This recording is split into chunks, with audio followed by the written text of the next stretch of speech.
পেহেলগাঁওয়ে হিন্দু নিধন পাকিস্তানকে প্রত্যাঘাতের পরও অ্যাকশনে বাহিনী। কাশ্মীরে জঙ্গিদের খোঁজে লাগাতার তল্লাশি সেনা, আধা সেনা, পুলিশের।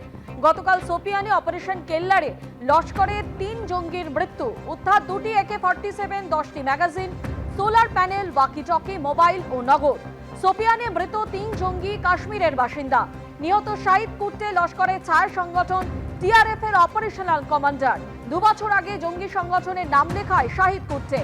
নিহত আদনান সফিও সক্রিয় লস্কর সদস্য, সোপিয়ানেরই বাসিন্দা। 6 মাস আগে জঙ্গি সংগঠনে যোগ দেয় বছর 18-র আদনান সফি। কয়েকদিন আগে 14 জন জঙ্গির তালিকা প্রকাশ করেছিল পুলিশ। 14 জনের তালিকায় নাম ছিল মৃত 3 জঙ্গির।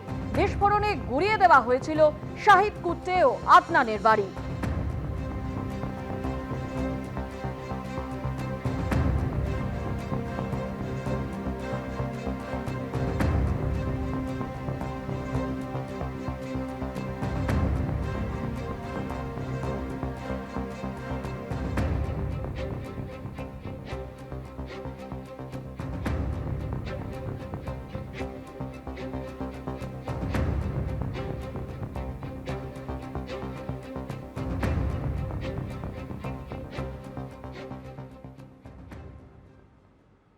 পাক গোলাবর্ষণ থেকে বাঁচতে নিয়ন্ত্রণ রেখার এপারে বাসিন্দারা আশ্রয় নিয়েছিলেন বাংকারে।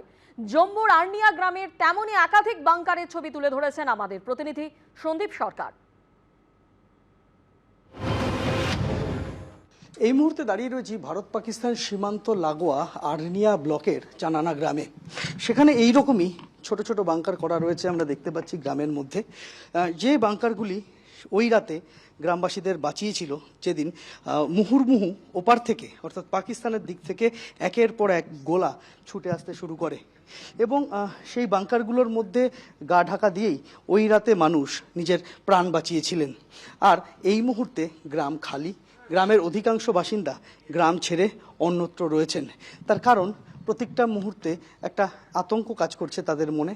যদি আবারও সিজফায়ার ভায়োলেশন হয় পাকিস্তানের তরফে তাহলে কি ঘটবে।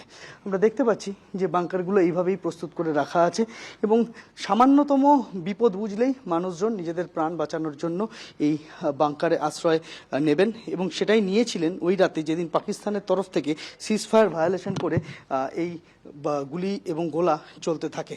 उस टाइम एकदम फायरिंग हुआ, पाकिस्तान का फायरिंग हुआ था।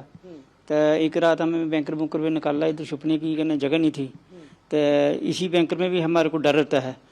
तो एक बम जोड़ हमारे घर के पिछली तरफ में मकान के ऊपर पड़ा था। कल ही आए हैं, अभी कहना सुबह कल आए हैं, लेकिन सब लोग तो नहीं आए। कुछ अभी पीछे हैं तो कुछ आ भी गए हैं। প্রীতম চক্রবর্তীর সঙ্গে সন্দীপ সরকার, ABP আনন্দ, জম্মু।